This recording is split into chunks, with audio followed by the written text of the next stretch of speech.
Bill Emmott, this morning we've been talking about democracy 2.0 and journalism. In England this summer there was a big scandal, Murdergate. What happened?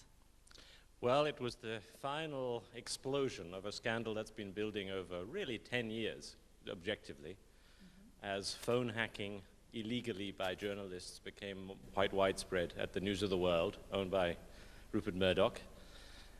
And yet they always denied that it was happening. Everyone knew something was happening.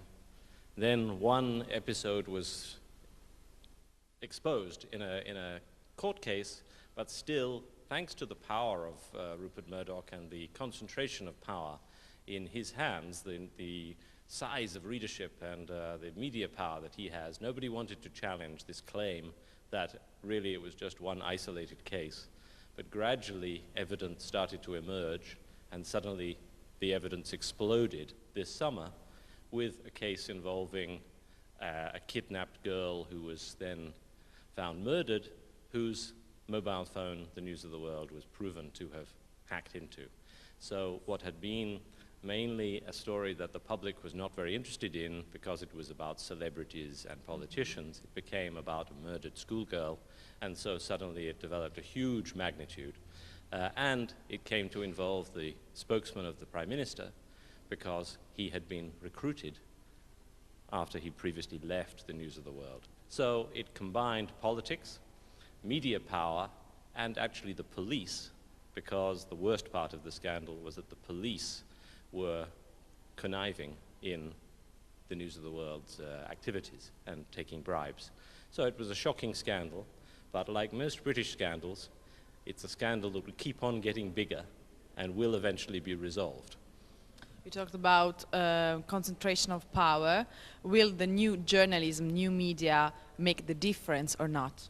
Well, I think that new media does help to produce a great explosion of new sources of information, the ability of citizens to show their pictures on the internet, to take videos of things they're seeing, blogs, tweets, all of that. However, it doesn't change the fundamental question of who has the real power over the bits of the media that people actually spend their time watching or listening to. Still, most people get their news from television or radio or from the big mass circulation newspapers. So if you control access to those, even if there's a lot of other noise, you still have overwhelming political power.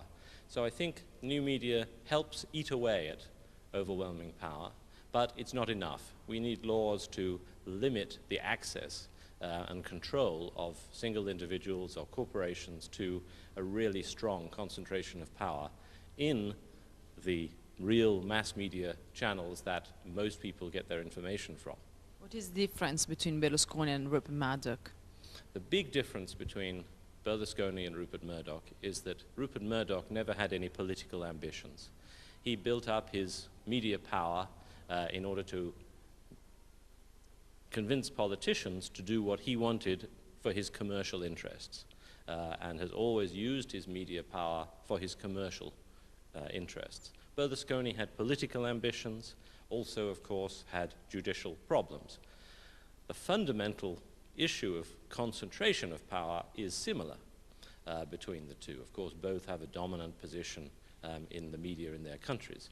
Fortunately, in Britain, the BBC exists, and the independent public broadcasting television and radio, which no politician believes they can influence, means that we are saved from the overwhelming power of Silvio Berlusconi, which, when he's in government, means that he can also control RAI.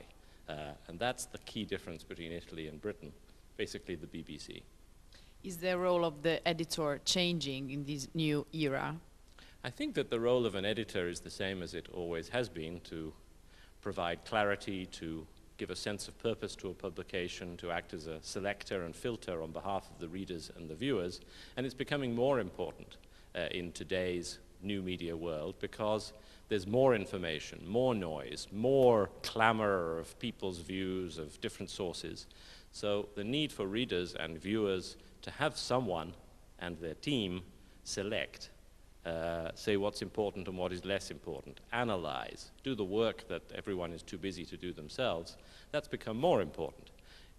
It's difficult in the new world because there are so many distractions for an editor, because their own publications, their own television programs, people are pressing them to make them multimedia themselves and to in a way, diffuse or distract them. But I think that the role of an editor is more and more important. Thank you. Last question about Rena. Here it is the Rena Summer School. How did you meet Rena, Rete per l'Eccellenza Nazionale, and what is your relationship with Rena?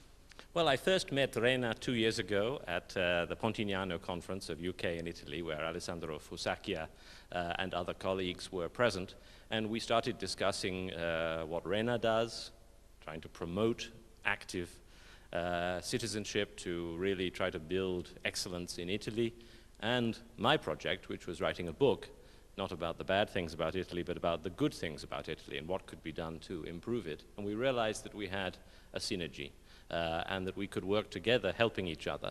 And that's what we've been doing ever since over the last 2 years with Arenauti helping give me ideas, helping me with my arrangements, and me, I hope, helping to promote Rena.